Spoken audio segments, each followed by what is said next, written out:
Salve galerinha, terceiro, beleza? Então, hoje vamos dar início à parte aí de radiação, né? Esse estudo aí da parte de elementos radioativos, do que é radiação, ondas, né, que são emitidas por essa radiação, defeitos dessa radiação e tudo mais. E para isso, vamos começar a entender o que é a constituição da matéria, que é essa coisa que vai emitir a radiação. Basicamente, vamos falar nesse primeiro momento sobre átomos, tá? Vocês já viram os modelos atômicos com a professora Marta, tá bom? Mas agora nós vamos dar os primeiros modelos, nós vamos analisar mais ou menos da mesma forma. No modelo de Bohr, que é o último que nós vamos ver hoje, nós vamos analisar de uma forma mais física, tá bom? Então nós vamos ver algumas coisas que vocês não viram quando trabalharam isso em química, certo? Lembrando também um lado, eu espero que seja triste, porque para mim é muito triste. Essa vai ser a última aula que eu vou estar com vocês, tá? A partir da próxima aula, o professor Richard vai assumir as aulas de física e eu vou ficar só na função de coordenador, tá bom? Então, vamos aí fechar isso com chave de ouro, falar desses modelos atômicos e dar sequência aí com depois o Richard dando sequência para vocês nessa parte de radiação, tá bom? Então, primeiros modelos de construção da matéria, vamos dar início aí com Demócrito, né? A primeira pessoa que falou algo sobre átomos foi esse filósofo grego aí chamado Demócrito, né? Alguns dizem que começou com Leucipo, que foi o mestre do Demócrito, e que ele que terminou a teoria. Mas basicamente, Demócrito pensou, filosofou sobre uma partícula menor do que a menor partícula da matéria. Essa menor partícula da matéria seria o átomo. E como ele pensou nisso, tá bom? Ele pensou nisso da seguinte forma.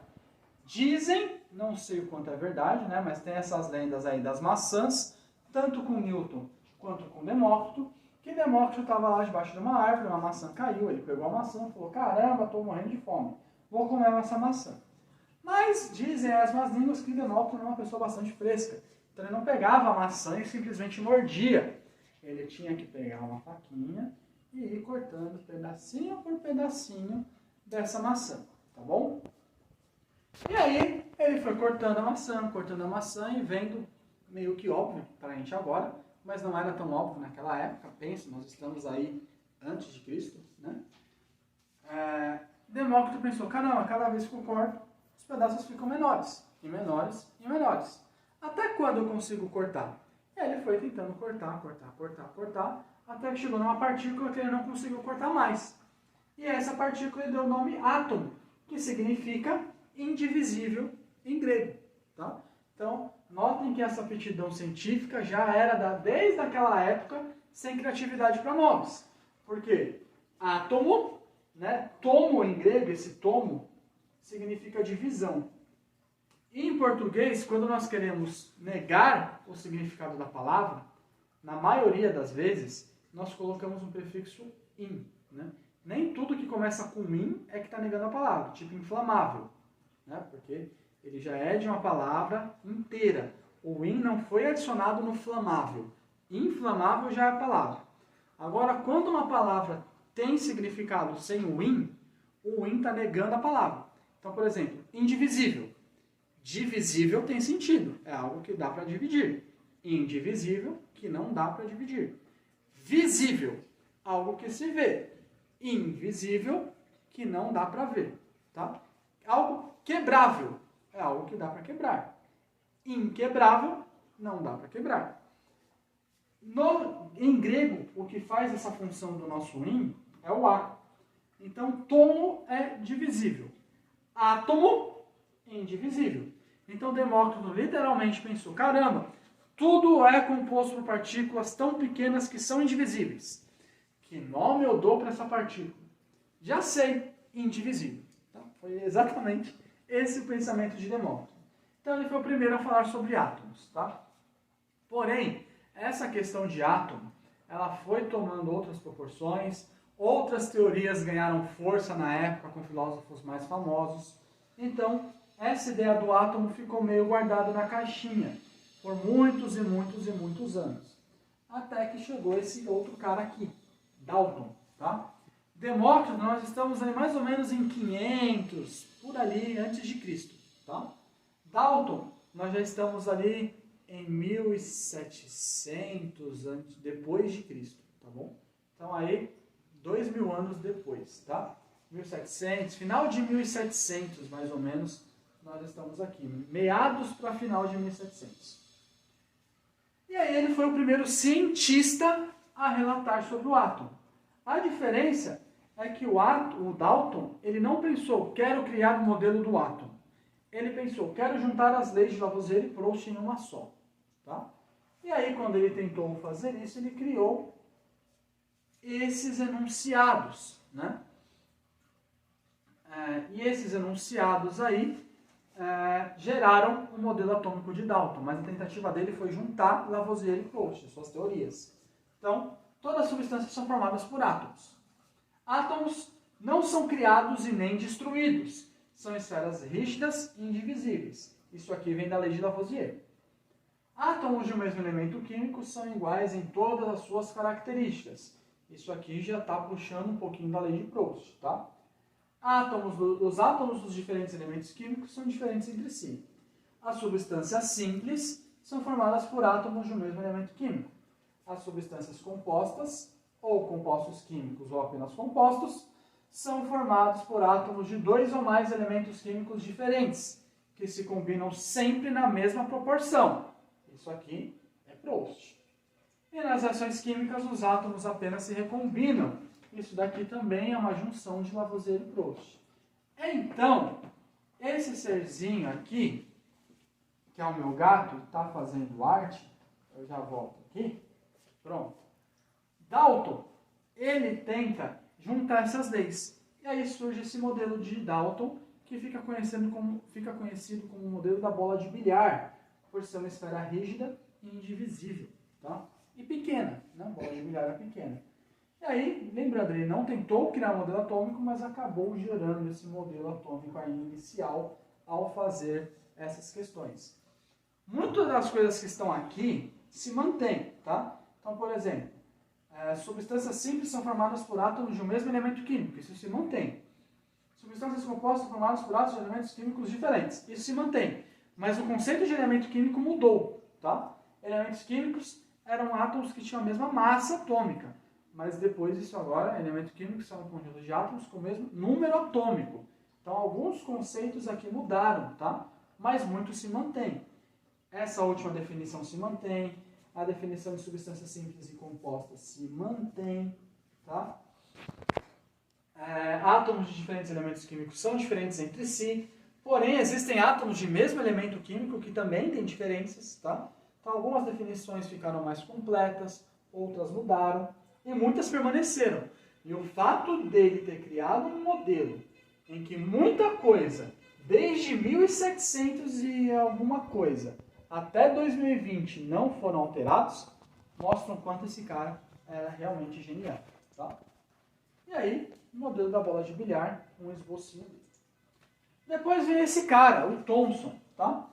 O Thomson, ele descobriu o elétron. Como ele descobriu o elétron? Com um experimento chamado de tubos de raios catódicos. Ele pegava esses tubos e ele começava a emitir uma radiação por eles. Né? Ele pensava que essas radiações eram um fluxo de energia, mas não era. Era um fluxo de elétrons. Né? Era um fluxo de energia elétrica, mas essencialmente era um fluxo de partículas que gerava essa energia, que são os elétrons. E aí ele percebeu que essas partículas eram menores que o átomo e mais do que isso, faziam parte do átomo. Então o conceito de indivisível do Dalton cai por terra. Agora o átomo pode ser dividido. E aí Thomson chama essa partícula de elétron, tá? Dá um nome para ela de elétron, e vê que ela tem uma carga, né? Que o átomo é composto por duas cargas contrárias que se anulam. E aí Thomson, arbitrariamente, aleatoriamente, deu às partículas as cargas elétron negativa e próton positiva. Por que o Thomson fez isso? Tá? Porque as duas partículas são contrárias, então ele tinha que mostrar que elas eram contrárias e que juntas se anulavam. Ele podia falar norte-sul, ele podia falar leste-oeste, mas ele escolheu falar positivo e negativo. Tá? Se ele tivesse falado que positivo era o elétron, aí nós íamos estudar as cargas de tudo que nós conhecemos hoje contrárias. Tá? O fato dele ter dado o elétron a carga negativa, dessa forma totalmente arbitrária e aleatória, é que faz hoje nós estudarmos o elétron negativo e o próton positivo. Tá? Ele tinha que falar que as duas são contrárias. Professor, mas ele podia fazer isso? Ele podia chegar e falar, a carga é tal. Ele que descobriu, ele dá o nome que ele quiser. É meio que isso que foi baseado nessa época, tá bom? Então essa descoberta mostra que o átomo é divisível, sim, e aí é necessário então um novo modelo de átomo. É necessário uma nova forma para esse átomo. Que forma foi essa? Como esse modelo atômico se deu?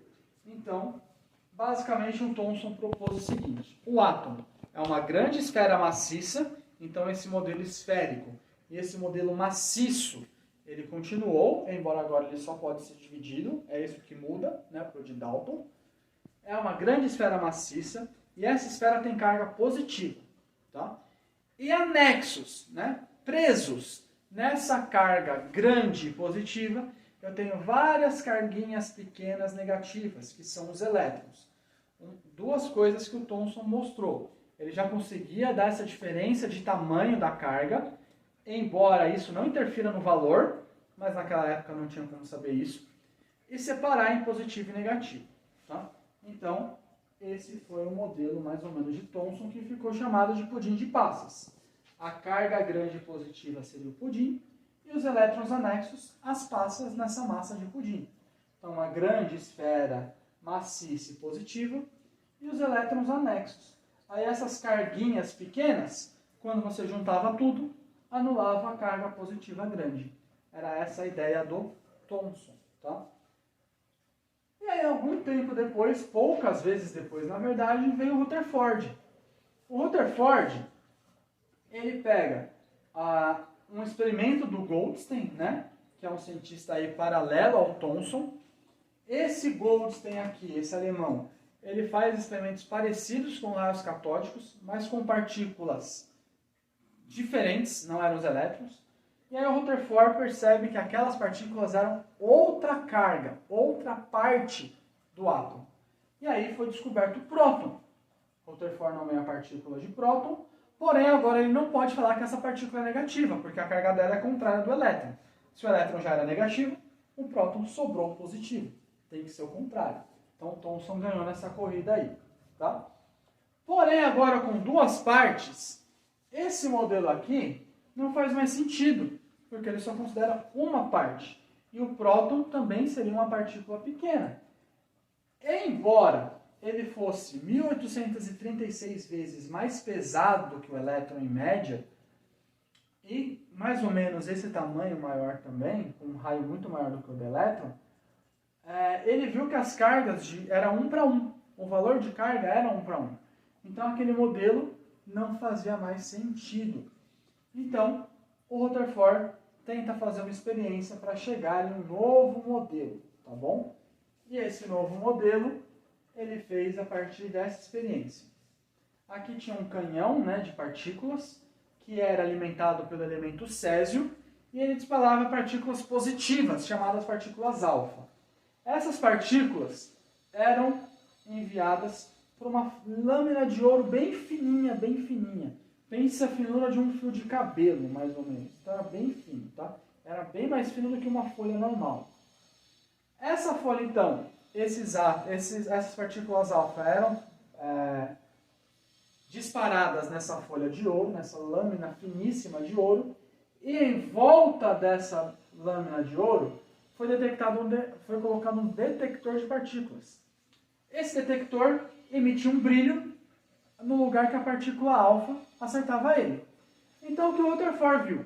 Se o átomo for maciço, eu não vou ter nenhuma partícula aqui desse lado da folha, porque ele vai bater na maciço e vai ficar, ou vai mudar a direção.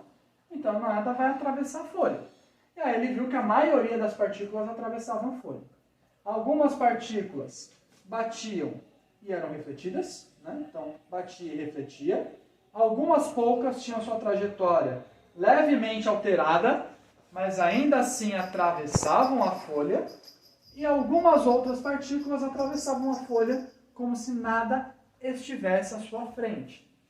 Baseado nisso, não dava para ser assim. Ó. Se fosse um monte de partícula maciça, a maioria das partículas iriam voltar. Ou seja, esse raio maior aqui amarelo, na verdade, seriam espaços vazios. A parte que seria maciça, que refletiria essas partículas alfa, seria essa região menor no meio, que ele chamou de núcleo, onde ficariam os prótons.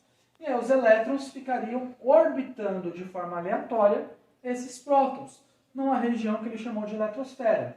E aí se você comparasse o raio de um próton, ou do núcleo, melhor dizendo, o raio só do núcleo, com relação ao raio do átomo, o átomo seria cerca de 10.000 até 100.000 vezes maior do que o seu núcleo. E esse espaço maior seria espaço vazio. Por isso que as partículas passavam muito mais do que eram rebatidas ou desviadas.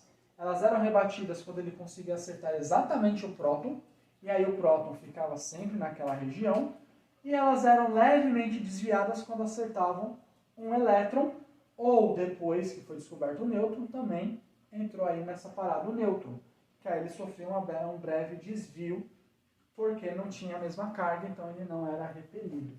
Tá? E aí, então, o átomo não é maciço, ele é muito mais espaço vazio do que preenchido. A maior parte da massa do átomo está na região central, que é o núcleo, dotado de carga positiva, onde estão os prótons. E em volta do núcleo, que ele chamou de eletrosfera, estão os elétrons, que são bem mais leves que os prótons, estão orbitando esse próton, esse núcleo, melhor dizendo, esses prótons. A contagem do número de partículas que atravessaram e que eram desviadas pela carga positiva do núcleo permitiu fazer uma estimativa que o raio de um átomo é cerca de 10.000 a 100.000 vezes maior do que o raio do seu núcleo, como nós falamos. E esse é o modelo aí de Rutherford, né? O núcleo aqui e os elétrons de forma aleatória. Esse ainda é o símbolo mais famoso de átomo, tá? Embora tenham vários modelos depois desse, esse ainda é o símbolo mais famoso, o símbolo mais usado no entretenimento para se falar de átomo. Se você assistiu já Jimmy Neutron, aparece esse átomo aqui. Se você já assistiu The Big Bang Theory, é esse átomo que eles representam aqui nas aberturas, tá bom? Então, ficou aí popularmente mais conhecido. Depois de um tempo veio esse Chadwick, tá? O Chadwick ele fez o quê? O Rutherford ele foi genial. Ele descobriu o próton, ele criou um novo modelo e depois ele ainda deixou escritos falando que provavelmente existia uma outra partícula, mas que ele não tinha tecnologia suficiente ainda para conseguir de fato descobri-la. E aí ele deixa uma série de escritos, né? Uma série de preposições,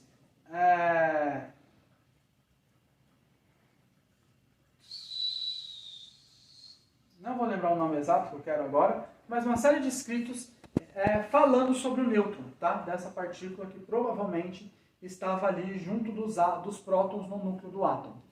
E aí o Chadwick, ele faz uma série de experiências que ele chamava de raios gama. Conforme ele foi analisando esses raios gama, ele foi percebendo que esses raios eram, na verdade, partículas do átomo. E quando ele foi analisar as características dessas partículas, um a um foi batendo com as características que o Rutherford dizia que essas partículas teriam. E aí, em 1932, o Chadwick descobre, então, definitivamente o nêutron, colocando uma partículazinha a mais aí nesse núcleo, né? Os prótons são os azuis, os nêutrons são os vermelhos e os elétrons são os pretinhos em volta. Não mudou muita coisa do modelo, mas ainda tinha esse formatozão aí. E por fim, para encerrarmos, chegamos no modelo de Bohr. O modelo de Rutherford-Bohr muitas vezes é tratado como um só, tá? Juntam-se esses modelos porque eles foram desenvolvidos em sequência do outro. Em alguns lugares eu cheguei até a ler que Bohr era aluno do Rutherford. e foi um dos participantes daquele experimento de partículas alfa, inclusive. Tá? E aí deu continuidade junto do Rutherford e acabou descobrindo mais coisas sobre o átomo. Eu prefiro separar os dois, mas muitos autores e cientistas preferem juntar os dois. Tá? Então o modelo de Rutherford ele esclarecia muita coisa, mas tinha um ponto que deixou o Bohr, né, com uma pulga atrás da orelha. Por que determinadas substâncias, quando colocam numa chama, emitem cor diferente? E aí ele se focou no hidrogênio para explicar isso. Tá? E aí ele propôs um modelo, né, que é uma série de postulados. Postulados são informações tidas como verdadeiras, mas que você não tem como comprovar por conta da tecnologia e tudo mais, mas que todas as suas afirmações dentro de um contexto fazem sentido. Tá? Cientificamente falando, você não consegue falar que é verdade, mas também não dá para falar que está errado, digamos assim. Então isso são postulados. Tá? E aí, segundo Bohr, os elétrons nos átomos movimentam-se ao redor do núcleo. Beleza, igual ao Rutherford. Só que agora para o Bohr elas têm trajetórias circulares. E elas não são mais aleatórias. Elas são vários círculos, um seguindo do outro. Esses círculos são 7 camadas. E aí é a camada K, ou camada 1, e a camada Q, ou 7. Ou seja, KLMNOPQ, ou 1, 2, 3, 4, 5, 6, 7. Tá?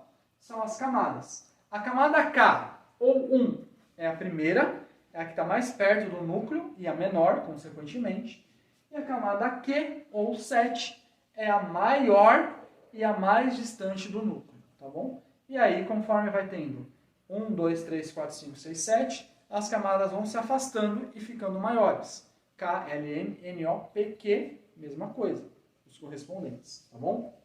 Cada um desses níveis tem um determinado valor de energia. Então, para o átomo se manter naquele nível, ele precisa desprender uma quantidade de energia, tá? Não é permitido ao elétron permanecer entre dois níveis. Então ele vai estar no K, ou no L, ou no M, ou no N, ou no O, ou no P, ou no Q. Ele nunca vai estar entre eles, tá? Ele sempre vai estar localizado em um desses níveis. Um elétron pode passar de um nível para outro de maior energia, desde que ele absorva a energia externa. Quando isso acontece, dizemos que o elétron foi excitado e ocorreu uma transição eletrônica. Então, o elétron pode absorver energia e aí ele vai saltar para uma camada mais afastada. Nós chamamos isso de salto quântico. E conforme ele ainda está com essa energia e está se mantendo numa camada mais afastada do que a sua camada de origem, do que a sua camada inicial, ele está no seu estado excitado. Ele dá um salto, vai para o estado excitado, absorve energia, vai para o estado excitado e dá um salto quântico para uma camada mais afastada do núcleo. Tá? O retorno do elétron ao nível inicial, a sua camada de origem, é acompanhado pela liberação de energia na forma de ondas eletromagnéticas. Então o elétron pega toda essa energia, transforma em onda eletromagnética e libera. Basicamente luz, uma boa parte dele luz visível até. Tá? Ele faz essa liberação na forma de luz visível, na forma de ondas eletromagnéticas e volta para a sua camada de origem. Nós chamamos isso de estado fundamental. Tá? Camada de origem, a energia que ele precisa naturalmente desprender para ficar lá, estado fundamental. Absorveu a energia, saltou para uma camada mais afastada, estado excitado. Tá?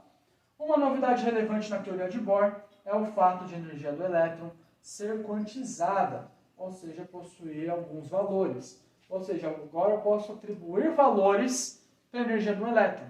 A partir daí, dá-se início, a partir do modelo de Bohr, se dá início a uma ciência chamada mecânica quântica. Nós não vamos nos aprofundar nesse tema, mas basicamente tudo isso daqui para frente está dentro da mecânica quântica, tá bom? Então, segundo Bohr, a frequência da radiação emitida pode ser determinada, como nós falamos. E aí, eu posso trabalhar com essa formulinha aqui. O delta da energia, né, a energia final, menos a energia inicial do elétron, é igual a H, que é a constante de Planck, que tem sempre um desses valores, aqui em electron volts, aqui em joules por segundo, tá bom? Joule vezes segundo. Então, depende da unidade, ela vai ter um desses valores aqui.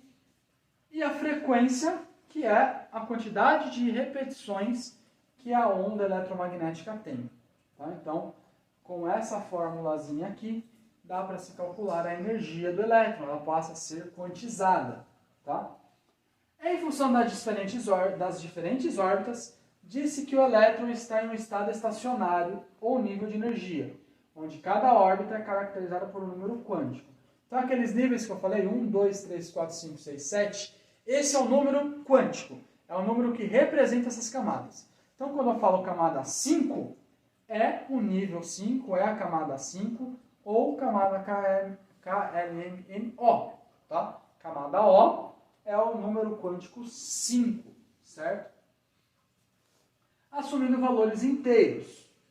E a energia associada aos níveis de energia do hidrogênio é dada por. Então, se eu quiser calcular no hidrogênio os níveis de energia que cada elétron vai ter no hidrogênio, então se o elétron do hidrogênio está na camada 1, número quântico 1, se está na 2, se está na 3, se está na 4, quanto de energia ele precisa ter nessas camadas para se manter lá? Tá? Eu faço 13,6 dividido pelo N, o N é o número da camada. Então, por exemplo, quero saber, lembra, vai de 1 a 7, tá? Eu quero saber qual é a camada a energia que o hidrogênio tem na camada 4. Eu vou fazer 3,6 dividido por 4 elevado a 2. 4 elevado a 2 dá 16. Faço 13,6 dividido por 16. Pronto, achei o valor. Só fazer esse cálculo. Dá 0, alguma coisa. Dá quase 0, dá quase 1, né? Deve dar 0,7, 0,8, por esse meio aí, tá? Então, substituo N pelo valor do número quântico, 1, 2, 3, 4, 5, 6, 7. Eleva esse número quântico ao quadrado e ele vai ficar embaixo. Eu vou fazer 13,6 dividido por esse número que eu elevei ao quadrado, tá? E a unidade é elétron-volt, que significa o quanto de energia o elétron adquire por DDP, né? Por 1 volt. Cada volt dá quanto de energia para esse elétron? É basicamente isso que significa a unidade, que é esse EV aqui. É a mesma unidade de energia que você vai achar, tá? Elétron-volt. E aí esse seria um modelo de Bohr, né? Órbitas circulares, tá bom? Esse elétron que está aqui, ó, na camada L, né? KLM. Esse elétron na camada L, ele absorve energia, saltou para a camada K, para a camada M, perdão, saltou para a camada M. E aí, ele libera essa energia na forma de luz e volta para a camada L, tá? A mesma coisa aqui, ó. Esse daqui deu um salto maior, foi para uma camada mais externa ainda. Quando ele libera energia, ele volta para essa camada, tá? O elétron nunca pula do estado fundamental para uma camada antes, sempre para uma camada depois. Ele só volta para a sua de origem. Então, se ele está aqui na camada, né, L ou camada 2, né, número quântico 2, ele nunca vai vir para cá, tá? Nunca vai vir para 1. Mas ele pode ir para 3, para 4, para 5, para 6. E sempre que ele liberar energia e voltar para o fundamental, ele vai voltar para 2, para L. Ele nunca vem mais baixo do que isso. O estado fundamental é o mínimo. Ele pode ir mais para frente, nunca mais para trás. Tá bom? E é isso. Encerramos aí, então, as nossas aulas, né? As aulas de física comigo. A partir da próxima aula, o professor Richard assume as aulas de física de vocês. E aí eu fico só na função de coordenador, vou continuar acompanhando vocês o restante do ano, com o mesmo amor, com o mesmo carinho, com a mesma dedicação, só que numa função diferente, tá bom, galera? Essa atividade aqui são 4 perguntinhas só, tá? Tem 3 perguntas teóricas e uma pergunta que vocês vão usar essa formulinha aqui, tá? Então tomem cuidado, é só elevar isso aqui ao quadrado e dividir 13,6 por ele. Então, se eu quiser saber do número 1, 1 ao quadrado é 1.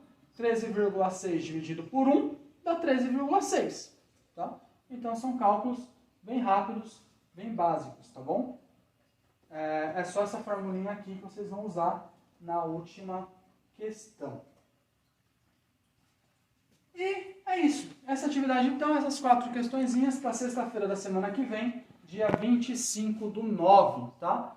Nos vemos na próxima, não na próxima aula de física, porque já vai ser o professor Richard, mas nos vemos em alguma situação próxima aí, com toda certeza. Como eu falei, continuarei bem próximo de vocês, só que em outra função, certinho? Então é isso, fico por aqui. Beijos, abraços, apertos de mão. Tchau!